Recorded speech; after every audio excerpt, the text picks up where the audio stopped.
Hola, este es el video documental del curso Adolescencia, Crecimiento y Comportamiento. El propósito general es elaborar un diagnóstico interpretativo del crecimiento y comportamiento de la población adolescente de telesecundaria dentro de la comunidad, a partir de utilizar los elementos de investigación-acción y la interseccionalidad, a fin de identificar y caracterizar al estudiantado adolescente desde un enfoque intercultural contextualizado. Comencemos con la siguiente pregunta. ¿Qué es un adolescente? Bueno, un adolescente es un individuo que se encuentra en una etapa de desarrollo humano que se sitúa entre la infancia y la adultez, en la cual ocurre un proceso creciente de maduración física, sexual, psicológica y social que llevan al ser humano a transformarse en un adulto. Esta transformación está dividida en tres etapas. La primera etapa, conocida como adolescencia temprana, sucede entre los 10 a los 13 años y se pueden notar cambios en su sexualidad. Por ejemplo, la menarquía, que es la primera menstruación en el caso de las mujeres, y en los hombres la primera eyaculación, conocida como espermaquia.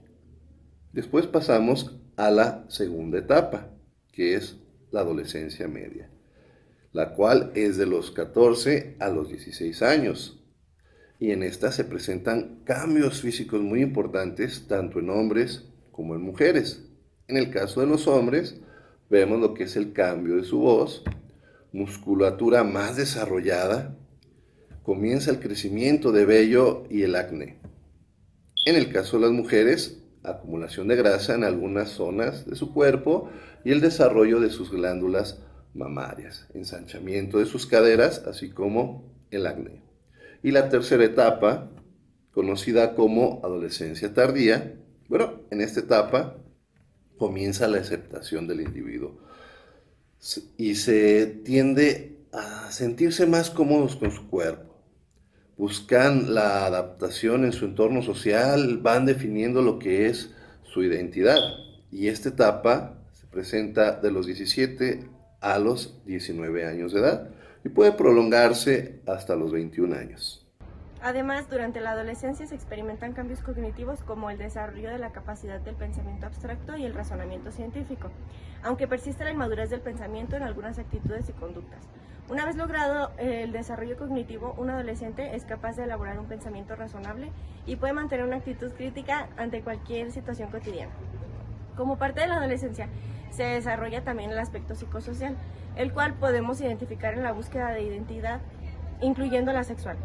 Aquí el adolescente tiene una interacción constante y progresiva con sus pares, donde adquiere habilidades beneficiosas para la madurez y aprende a comportarse ante situaciones de la vida. Ahora que ya conocimos qué es un adolescente y qué es la adolescencia según Piaget, diferenciaremos pubertad y adolescencia, ya que muchas veces las personas e individuos suelen confundirse en que esto es lo mismo. Pero no. A continuación presentaré qué es la pubertad. La pubertad es la primera etapa, donde se sufren cambios físicos y hormonales en los individuos, es decir, obtienen la capacidad de reproducirse. Un claro ejemplo de esto sería en que la mujer obtiene su primera menstruación y el hombre su primera eyaculación. Esto sucede en una edad aproximada en las niñas de entre 10 y 14 años de edad y en los niños entre 12 a 16 años de edad. Ok, la adolescencia inicia cuando la pubertad termina. A diferencia de la pubertad, la adolescencia es una etapa necesariamente importante para hacernos adultos, obteniendo cambios físicos, psicológicos, emocionales y sociales. Pero emocionalmente es una etapa con gran valor y riquezas, porque de esta aprenderemos o obtendremos unos mejores aprendizajes para la vida adulta. En conclusión, la adolescencia es una etapa entre la niñez y la adultez, pero la pubertad es la primera etapa de la adolescencia, donde se presentan cambios físicos y hormonales. Después de la pubertad se presenta la adolescencia, que en esta vienen cambios físicos, psicológicos, emocionales y sociales. Facilísimo, ¿verdad? Entonces, ya sabremos diferenciar qué es la pubertad y qué es la adolescencia. No te confundas, no es lo mismo. Bueno, ¿cuáles son los factores de riesgo que se viven en el siglo XXI desfavorablemente para el logro de identidad en un adolescente? En la actualidad, el adolescente pasa por un proceso y un periodo con dificultades para esa etapa, pues de cierta manera es vulnerable a todos los cambios que se viven. Los riesgos que se enfrentan son latentes. La adolescencia, por ser un periodo crítico sometido a constantes cambios en el desarrollo físico, psíquico y social del adolescente, así como también en el marco familiar en el que éste se desenvuelve, se considera como un periodo de riesgo en el cual pueden darse las bases para la aparición de síntomas y enfermedades, así como también de alteraciones de la personalidad. En el presente trabajo se realiza un análisis de los principales factores de riesgo psicosociales que pueden incidir en los adolescentes, y se hace una distinción entre los factores de riesgo psicológicos y los sociales. Se considera que el conocimiento más profundo de estos puede servir de ayuda a este grupo social, con el objetivo de prevenir la aparición de futuros problemas en la salud. Existen etapas de los 13 a los 20 años donde el adolescente piensa más en su apariencia, pero también inicia una etapa donde comienza con su identidad sexual y sus cambios en su comportamiento. Algunos tienen difusión de identidad con difícil capacidad de concentración. Entre los 14 a los 16 años se identifica la identidad sexual. Erik Erikson señala que la difusión de identidad es negativa. En esa misma búsqueda de identidad, el ego se desarrolla. Pero ¿cómo se desarrolla?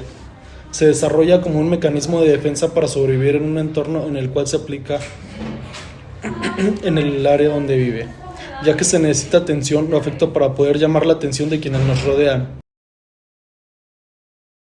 Entonces, ¿qué hace la sociedad para beneficiar la identidad de un adolescente? En vista de todos los riesgos a los que están expuestos los adolescentes, distintos organismos se han dado a la tarea de brindar diferentes campañas de información y de prevención.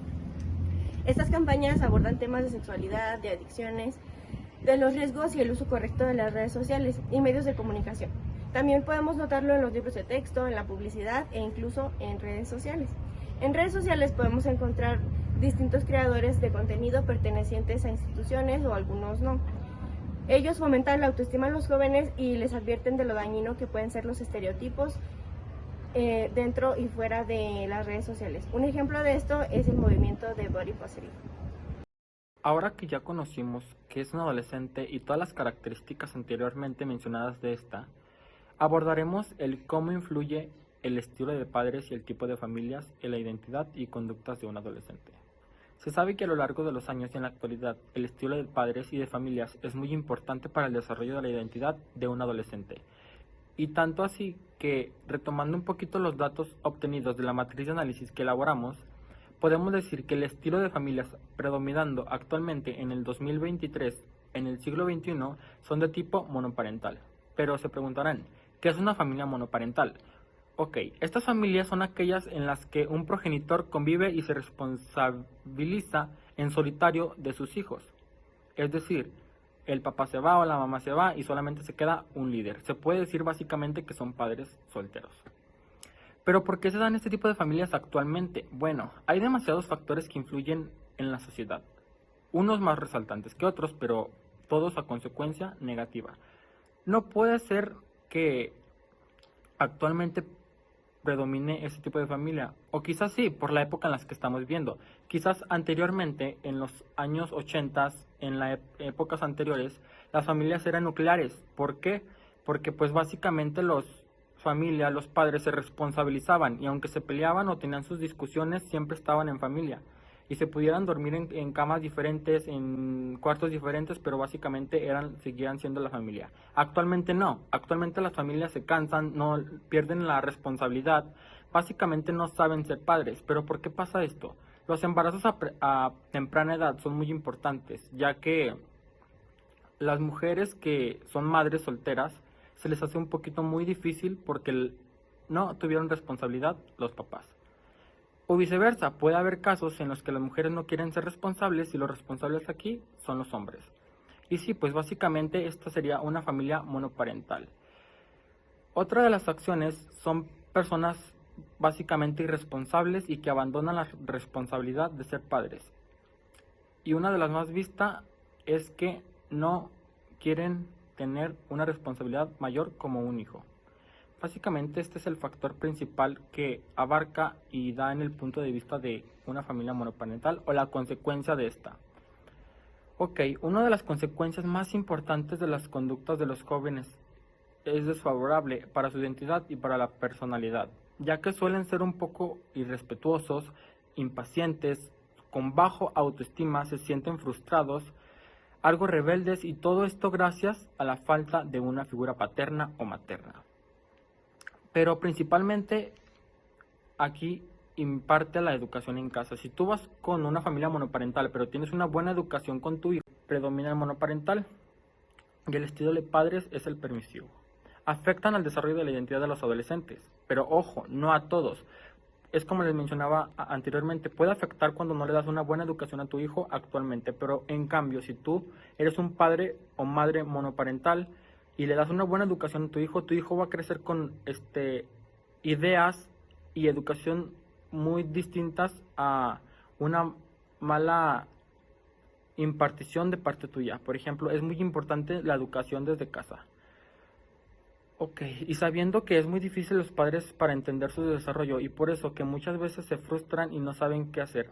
Así que si piensas ser papá o mamá a muy temprana edad, ten en cuenta todos los datos anteriormente mencionados. Y bueno, este sería el punto importante de por qué los padres y el estilo de familias son importantes para el desarrollo y la identidad de un adolescente. Otro punto son los medios de comunicación. Claro que estos son una herramienta fundamental hoy en día. La tecnología y las diferentes plataformas que se ofertan ayudan y benefician a tener contacto en tiempo real con la información. Pero si no se usa de manera adecuada puede incidir en perjudicar el conocimiento y desinformar en diferentes ámbitos en los mismos estereotipos que se promueven en la red. Los adolescentes son muy vulnerables a diversas circunstancias, ya que como una esponja absorben el conocimiento y forman con ello sus propios criterios que los van ayudando a crecer en sus diferentes etapas. Son los adultos, el contexto y los maestros quienes nos convertimos en guías y orientadores, el cual los vamos ayudando a tomar decisiones efectivas y afectivas. En una generalidad, hablar de esta etapa de la adolescencia durante el semestre en las diferentes asignaturas que llevamos en esta institución nos ha ido ayudando, ya que como es visto, desde nuestro punto de vista analizamos los comportamientos, las culturas, los valores y los rasgos psicosociales que presentan estos adolescentes en el siglo XXI, donde tuvimos la oportunidad de observar los diferentes espacios educativos en nuestro periodo de observación, en contextos, en zonas rurales, en la comunidad de La Concepción, ubicada en el municipio de San Francisco de los Romo, al margen de una zona industrial. Cabe mencionar que al tener el diálogo con alumnos de esa localidad, sus expectativas de estudio son muy cortas, debido a que no aspiran más que a terminar la secundaria. En otro contexto, está el estado de Norias de Paso Hondo, ubicado en la ciudad de Aguascalientes. Pudimos observar cómo los alumnos tienen de igual forma una perspectiva corta en su desarrollo educativo, influyendo en los adultos, quienes son el ejemplo para estos adolescentes, el cual los van formando a un criterio propio. De lo que hemos desarrollado en la materia adolescencia, crecimiento y comportamiento, debemos de formularnos la siguiente pregunta. ¿Cuál será mi aporte social como maestro? Al analizar esta pregunta, puedo responder que en lo personal me enfocaré a enaltecer los valores de los alumnos e inspirar a mis muchachos a ser mejores personas. Sin dejar a un lado lo aprendido en esta materia, seguiré preparándome como profesional y de esta manera adquirir las herramientas necesarias para encauzar a los jóvenes y guiarlos a ser mejores personas dentro de esta sociedad. Con respecto a la pregunta formulada por mi compañero, mi aporte como un futuro docente sería conocer las habilidades y potencializarlas para que los alumnos puedan desarrollarse tanto intelectual como socialmente. En esta materia, con la especialidad en adolescencia, crecimiento y comportamiento, me dejó lleno de grandes conocimientos, donde puedo analizar varios aspectos en el desarrollo de un adolescente, tomando en cuenta desde cómo influyen los padres y el entorno que los rodea para su desarrollo. Dejando en mí como futuro docente quien trabajaré con ellos qué herramientas debemos usar para atraer su atención y que los aprendizajes sean significativos. Además, Llevar una actualización constante en todos los aspectos, ya que esto nos ayudará a entender más a los adolescentes hoy en día. Es importante el análisis científico y psicológico que asumimos y que logremos entenderlo, pues todos esos procesos nos ayudan como docentes, quienes vamos a irlos encaminando hacia un futuro cierto, con posibilidades benéficas y de lo que los rodea.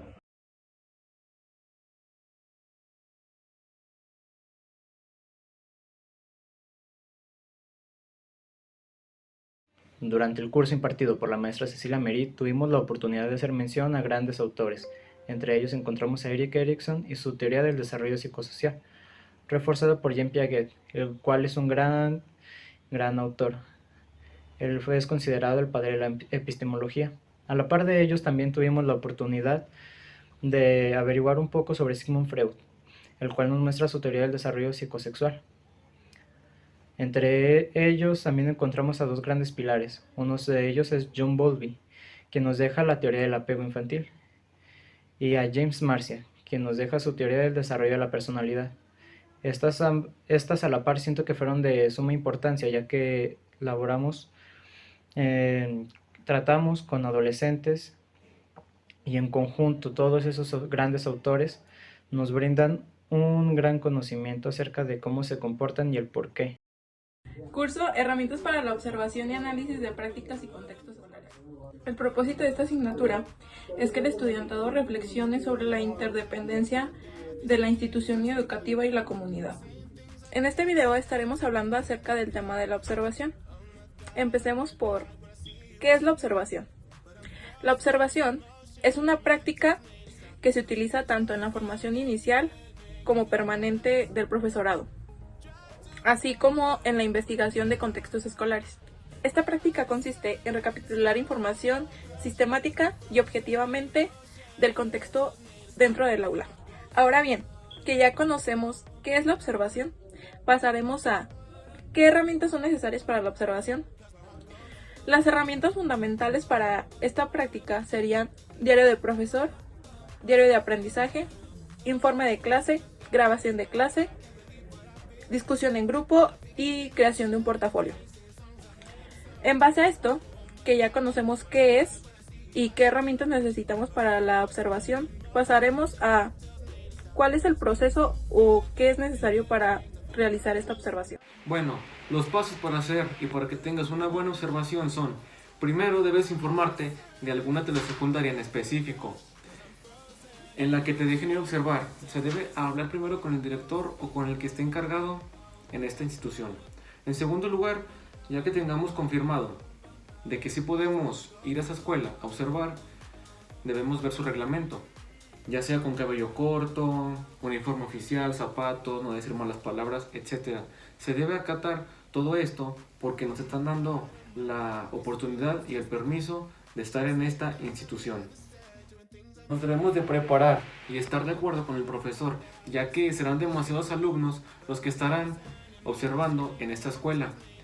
Entonces, se pondrán todos de acuerdo y se dividirán en grupos para diferentes días de la semana, ya que solo tenemos una semana para observar.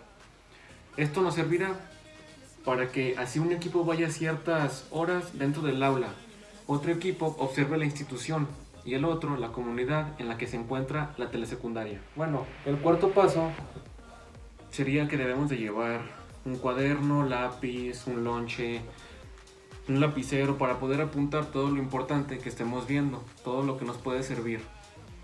El quinto paso sería llevar una secuencia de preguntas para saber más de la telesecundaria y de la comunidad, para así poder preguntarle a los docentes y en la dirección estas dudas y hacer preguntas de la comunidad a las personas que se vean en la calle cuando estemos observando en nuestro momento. Ya estando acomodando todo esto y teniendo claro, al llegar a la telesecundaria debes de llegar siempre muy temprano, de buena actitud, dar los buenos días a todos los maestros, a los alumnos y agradecer en especial al director por dar esta oportunidad, por darnos permiso de estar en su institución. Llegar todos muy respetuosos, jamás estar faltándole el respeto a nadie de los alumnos ni docentes.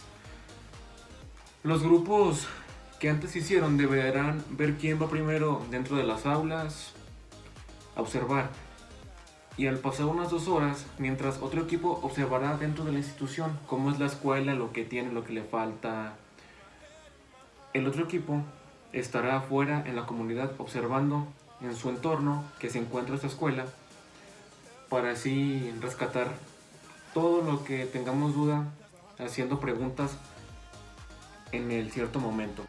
Un punto importante es de que se deben hacer todas las preguntas en cada momento correcto. No debes de hacer una pregunta estando a media clase o si una persona está trabajando, al intendente que esté muy ocupado. Debes hacer las preguntas en un buen momento en el que esté una persona desocupada o algo. En el cuaderno que lleves debes estar apuntando todo, cada cosa que veas y las que no. Apunta las herramientas del maestro, las técnicas, cómo es la escuela, qué tan grande es, si tiene campos deportivos o canchas. Baños en buen estado, si la escuela se encuentra cercada y tiene estacionamientos. Cosas de estas, cosas pequeñas y grandes debes estarlas apuntando en tu cuaderno. El siguiente paso sería deberás irte de la escuela a la hora que terminan todas las clases y se van todos. Al finalizar todo el recorrido dentro del aula, de la escuela y de la comunidad que se encuentra, se deberán reunir todos los equipos para así agradecer nuevamente a los docentes y al director por todo. Bueno, el último paso sería al día siguiente, al ir a la normal, a la escuela, normal a tus clases, todo el grupo va a conversar y recabar información que nos brindaron en la escuela, en la comunidad, para así retroalimentarse y sacar conclusiones y poder elaborar nuestro documento de observación. Bueno, en conclusión, una observación en una telesecundaria o en cualquier otra escuela te dejará algo como una experiencia única y agradable. Aprenderás un poco de lo que es trabajar con los jóvenes en clases y así aprenderás algunas técnicas y herramientas que podrás utilizar cuando estés trabajando pues como maestro frente a un grupo. Así como ver las escuelas, sabrás cómo se siente el entorno en el que laborarás, en el que vivas un cierto tiempo, porque puede que te toque muy lejos de tu casa y tendrás que quedarte en la comunidad y conocerla. Debes adaptarte al entorno social en el que estés. But I'm frozen in motion and my head tells me to stop feelings I feel about us. Try to fight it, but it's never enough. My heart is hurting, it's more than a crush. Cause I'm frozen in motion and my head tells me to stop, but my heart goes bum, ba-dum, bum, bum, bum, ba-dum, bum, bum, ba-dum, bum, bum. Bienvenidos a este podcast. El día de hoy estamos trabajando lo que es la materia de telesecundarias en México con la maestra Yunuen Nieto. con la maestra Guadalupe Yunine. Muy bien. Bueno, Kevin, estamos trabajando lo que es el tema de la inclusión y la igualdad, ¿verdad? Sí. Para ti, Kevin, ¿qué nos puedes decir o qué es para ti la inclusión y qué es la igualdad? Porque son términos diferentes. Sí, pues la inclusión y la igualdad te lo diré en un contexto más global, juntos, ¿no? Aunque son temas diferentes. Es una perspectiva transversal que privilegia la atención a necesidades, características, intereses, ritmos de aprendizaje, considerando la diversidad del estudiantado, particularmente de aquellos en los que existe el riesgo de la exclusión y de la desigualdad. Pues más que nada para garantizar plenamente el derecho a la educación, pues que es necesario impulsar una profunda transformación social en los que se privilegian aquellas prácticas políticas y culturas escolares que aseguran la atención equitativa e incluyente. Muy bien. Mencionaste una palabra, Ujú. que es educación, dentro de lo que expresaste. Y efectivamente, es dentro de lo que nosotros nos estamos formando. Ujú. Dentro de esto, ¿a qué se refiere el término educación inclusiva? Pues más que nada a someter a los niños, pues una terminación de la palabra puede que no sea la correcta someter, ¿verdad? Pero pues más que nada juntar, sin importar el qué de situaciones en las que se encuentre el estudiantado, el alumno más que nada. Ajá. Ok, bueno, Pero dentro de la escuela, dentro así de estudiantes es. de secundarias. Dentro de lo de la escuela que mencionas y del área que nosotros nos estamos especializando, que es telesecundarias, ¿nos puedes dar algún ejemplo de cómo se puede desarrollar la inclusión Ujú, y la igualdad ujú. dentro de nuestro centro de trabajo o dentro de nuestra aula? Sí, claro, mira, un tema muy debatido es el uso del uniforme en los hombres y en las mujeres. Porque haz de cuenta que en los hombres hay chicos que se identifican como chicas, ¿no? Chicas como chicos y quieren usar de repente un uniforme con falda, con pantalones, hasta en caso igual de frío las mujeres. Y yo creo que allí empezaríamos con un buen sometimiento de esto, de la inclusión y de la igualdad, sin importar que eras hombre, que eras mujer. El uso del uniforme adecuado, me refiero también a... Hay diferentes grupos en las aulas, en las escuelas, que está el grupito de los cholos, que está el grupito de los chicos fresa, de los chicos emo, por así decirlo. No me gusta poner etiquetas, pero pues para dar un entendimiento más claro, más así fijo. es, efectivamente. Traen su uniforme, pero a su manera, ¿no? Por ejemplo, tal vez los chicos más que son fresas, por así decirlo, tienen su pantalón más entubado. Los que son cholos, pues tienen su pantalón más abangado, más flojo, que ya más para acá. Yo creo que tener esa iniciativa de que sin cachuchas, sin representar esa parte tal vez, porque todos somos iguales, de forrar libretas también, de todos del mismo color, porque por ejemplo sabemos unos que tienen sus libretas más caras, otras más económicas, y forrarlas de igual color, yo creo que sería también un buen y excelente inicio en base a eso para que no se distinga la economía que tienen cada uno de ellos. Claro, ese es uno de los ejemplos y mencionaste reglas, esas reglas que también generan lo que es la inclusión dentro de la institución y está excelente. Bueno, dentro de esto que estamos platicando, muy interesante, ¿tú qué crees que se busque con esto? Porque debe haber un objetivo y dentro de ese objetivo, con implementar lo que es la inclusión y la igualdad dentro de la educación, nos debe de llevar a algo. ¿A dónde vamos con esto? Al respeto, entre todos, más que nada, y al saber de la mano de igualdad que todos, su palabra dice que todos somos iguales y que sin importar tu color de piel, sin importar tu estatura, tu nivel económico, tu estatus social, nada de eso. Más que nada sería no minimizar. Entre alumnos, no minimizarse, y claramente uno como docente debe de transformar esa idea. Yo creo que esta generación dice que somos generación de cristal, ¿no?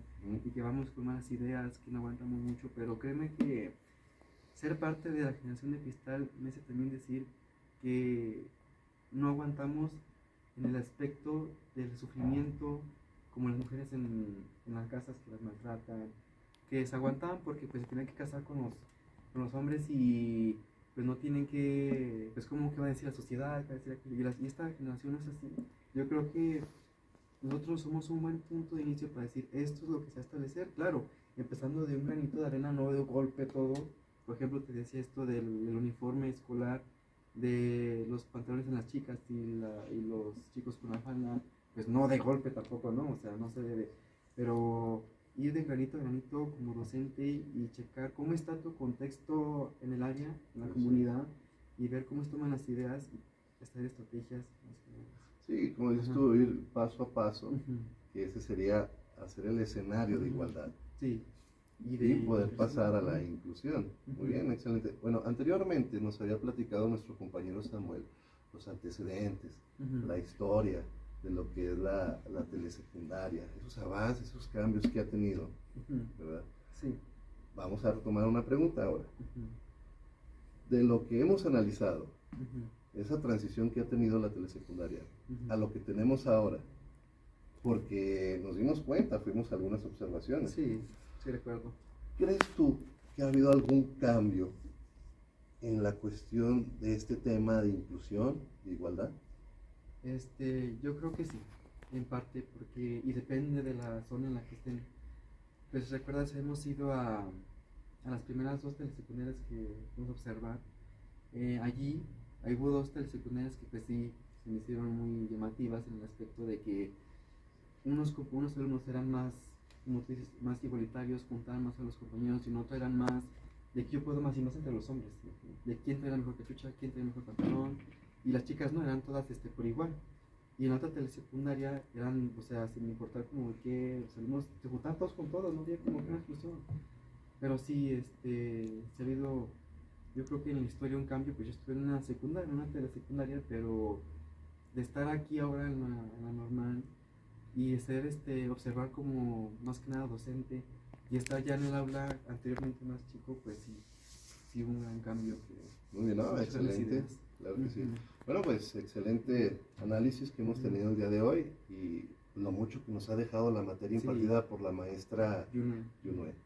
Bueno, pues todo por nuestra parte y espero que hayan disfrutado este podcast. Sí, muchísimas gracias a todos. Pasaremos ahora a hablar sobre la historia en telesecundarias en México.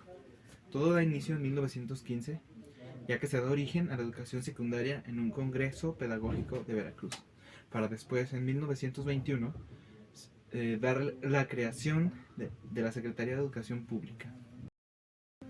4 años después, para 1925, se autorizó a la Secretaría de Educación Pública la construcción de las escuelas secundarias.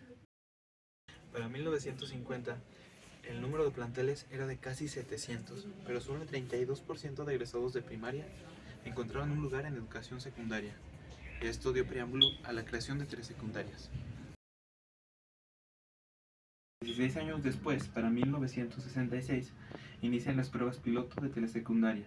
Así es, se da inicio a las pruebas experimentales de este proyecto. Las aulas fueron equipadas con un televisor y mobiliario propio de un salón escolar. En 1968, la telesecundaria quedó inscrita en el Sistema Educativo Nacional. Las telesecundarias iniciaron formalmente su difusión a nivel nacional. En 1982 se celebró la primera reunión nacional de telesecundarias. Inició el proyecto Las Jornadas de Alfabetización en Telesecundaria. En 1993 se vuelve obligatoria la educación secundaria. 5 años más tarde se registró que a nivel nacional 200,000 alumnos egresan de telesecundaria. Y finalmente, en 2006, surge la reforma integral de educación telesecundaria. ¿Qué tal? Buenas tardes, buenas tardes, Andrés. El día de hoy vamos a comentar de la materia Habilidades Profesionales para la Docencia. ¿Cómo ves? Bueno, Interesante. Conceptualizando un poquito lo que es la materia, ¿qué concepto tienes tú respecto a la materia? Respecto a la materia, bien, pues considero que, como lo dice, no tiene como el propósito de hacer que adquiramos esas herramientas que nos ayudarán en nuestra futura labor como docente. Una materia bastante clave respecto al plan de estudios que venimos manejando. ¿O qué opina usted? No, mira, yo coincido también contigo porque en esta materia analizamos a profundidad con la maestra Maribel Tapia varios saberes muy importantes para obtener estas habilidades que nos sirven a nosotros como en nuestra formación como futuros docentes. Sí, estoy totalmente de acuerdo. Así es. Ahora bien, ¿qué logros obtuviste tú en la materia? Pues más que nada adquirir estos nuevos conocimientos que venimos manejando. Por ejemplo, un tema muy interesante que vimos hace poco, que hablaba acerca de la gestión escolar. A mí me sorprendió mucho, más que sorprenderme, me hizo darme cuenta de una realidad, y es que muchas veces vemos las cosas como por ahí fuera, por encima, y vemos, pues la SEP o una escuela, pero hay organización y hay muchas personas trabajando, hay sistemas, hay todo detrás de ello para que funcione de manera adecuada. Sí, que están atrás de toda esta organización que es la educación. En ocasiones no lo dimensionamos así, pero también en esa parte yo también me di cuenta de cómo puede funcionar la educación en México. Mira, regresando a la pregunta, yo los logros que obtuve en la materia fue información clave, como la que has mencionado tú, herramientas también para poder desarrollar mi función como futuro docente. Y de los temas, mencionaste temas también, Sí. muy importante. Uno de los temas que me gustó mucho dentro de la unidad 2, que se llama Saberes Interpersonales y Socioemocionales, un tema muy, muy importante Sí, sí. es la autogestión de las emociones. Totalmente No sé de qué acuerdo. opinas tú de eso con las emociones, ¿son importantes para los maestros? Sí, por supuesto. Más que nada porque vamos a trabajar con adolescentes, entonces hay que saber reaccionar ante situaciones y de perdido, como mínimo, saber gestionar nuestras propias emociones, porque esto nos ayudará a saber cómo reaccionar ante una futura situación. Tal vez nos encontramos con, no sé, un acontecimiento trágico en uno de nuestros alumnos, o cosas más simples, digo, los alumnos en esa edad que vamos a trabajar están totalmente llenos de hormonas y cambios emocionales, entonces lo considero bastante importante para saber tratar a nuestros alumnos. Así es, nosotros como docentes tenemos que tener nuestras emociones bien, porque vamos a trabajar con muchas Sí. emociones, 30, 40 Correcto. niños, no sé el grupo que nos vaya a tocar. Otro tema también que me gustó mucho, no sé si tú coincidas, de la unidad 3, ya para el cierre de este semestre, es de la unidad Saberes Organizacionales. Hay un tema que a mí me gustó que habla de liderazgo. ¿Tú crees que el Correcto. liderazgo o un maestro debe de saber ser un líder? Por supuesto, estamos al frente de grupos de 30, 40 niños, según eso, y somos ahí la figura de autoridad, entonces debemos de aprender a ser unos buenos líderes y saber influir en ellos, porque debemos de transmitir los conocimientos y debemos organizarlos dentro del aula. Sí, somos los guías también, Tenemos ¿no? que Y guiarlos. un líder pues sabe guiar, obvio con los diferentes tipos Sí. de líderes que los revisamos ahí en clase. Una pregunta ya casi para Sí. concluir, todavía hay más, Ujú. pero ¿qué retos y metas tenemos como docentes? Ya con todo lo aprendido en la materia. Uy, todos bastantes. Es un camino muy largo. Comenzamos en primer semestre, pero terminar por desarrollar estos temas que venimos viendo en la materia. Por ejemplo, con el perfil de egreso siendo unos buenos líderes, sabiendo gestionar las emociones de manera adecuada, comprendiendo más allá lo que es la gestión escolar, institucional y todos estos temas que venimos viendo. Yo creo que eso es un reto, más que nada. Así es, Saber pues un reto muy, muy grande, ¿no? Porque desarrollar todo vamos a eso. estar Sí, por formando supuesto. gente, individuos O- para la o sociedad, qué- que sean funcionales. ¿Sí? ¿O qué opina? ¿Qué retos? Sí, no, pues es un súper reto y coincido contigo en esa parte.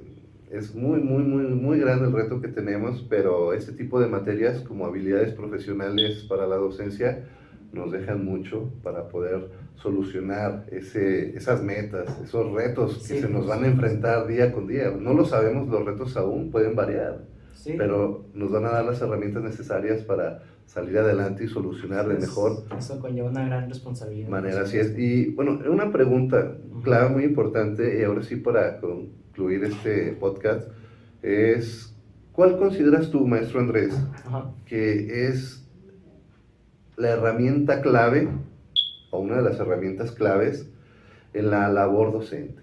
En la labor docente, por supuesto, hablamos de la planificación. Es la herramienta con la cual guiamos la clase, llevamos los conocimientos esperados y las actividades a realizar, organizamos los tiempos. Esto ya lleva más relación el curso de la maestra Alicia, que a continuación se hablará de ello. Pero sí, yo considero la planeación. Yo también coincido contigo, porque con ella, con la planeación, es la ruta, es el rumbo, Sí, el cual nos va a decir por dónde ir para poder obtener lo que se quiere. Sí, es súper importante. Así es. Y también esta materia de habilidades profesionales en la docencia también nos enriquece en esa parte para poder nosotros llevar una buena ruta como docentes reflejada hacia nuestros alumnos. Sí, claro, es ir a la guerra sin pistolas, sin una planificación.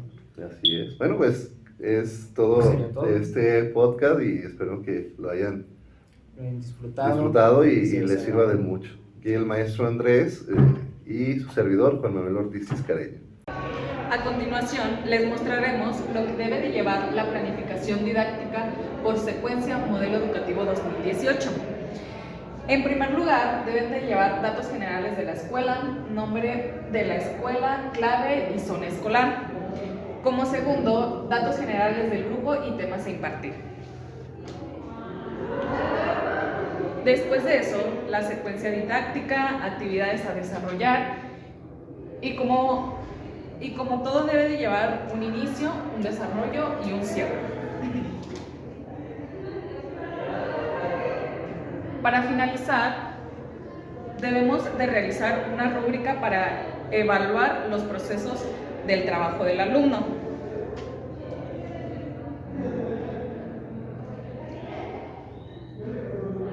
Y como algo muy importante, debe de llevar la firma del docente, sello de la institución y del director. Como segundo tema, veremos la planeación. ¿Qué es la planeación? La planeación es diseñar un plan para desarrollar o resolver una actividad cualquiera que ésta sea. En este sentido, la planificación educativa es el pilar que sostiene todos los objetivos propuestas por una institución escolar. ¿Para qué nos sirve? La planeación se encarga de limitar fines, objetivos y metas de la educación. De igual manera, puede ayudar al profesor a estar bien preparado y ser consciente de lo que quiere enseñar a sus alumnos.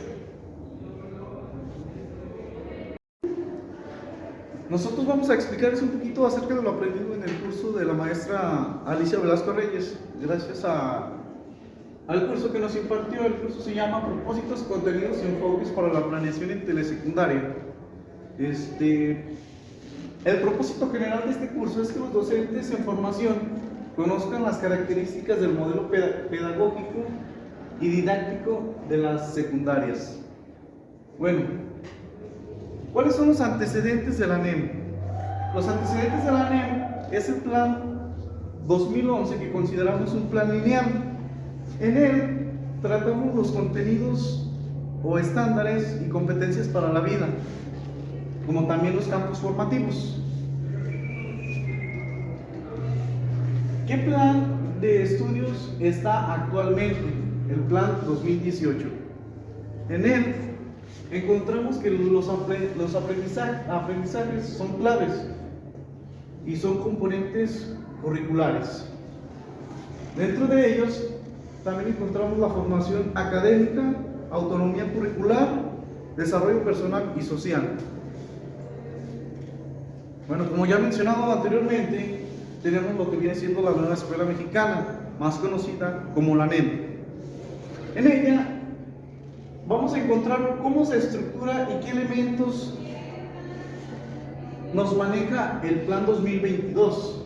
Bueno, el propósito general es que va enfocada a la nueva escuela mexicana 2022, que busca que los estudiantes vivan los derechos humanos desde su realidad concretas en su cotidianidad y en pensamientos en relación con la diversidad territorial, social, lingüística y cultural.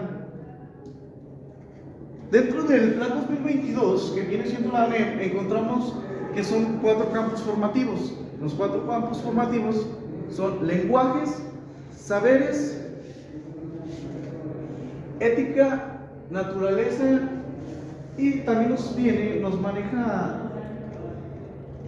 los 5 ejes del plan educativo. Bueno, los 5 ejes del plan educativo nos mencionan que son los siguientes.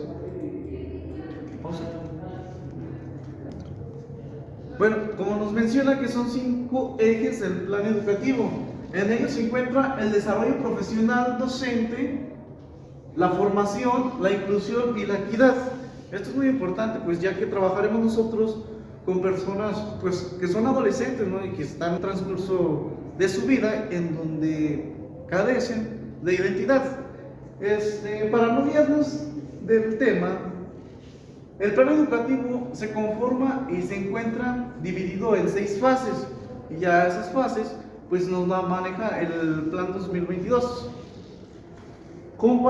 Para dar como conclusión, mediante esta información compartida, el curso de propósitos y contenidos que impartió la maestra Alicia, me queda como experiencia y aprendizaje muy claro que el nuevo plan que está implementando es la nueva escuela mexicana,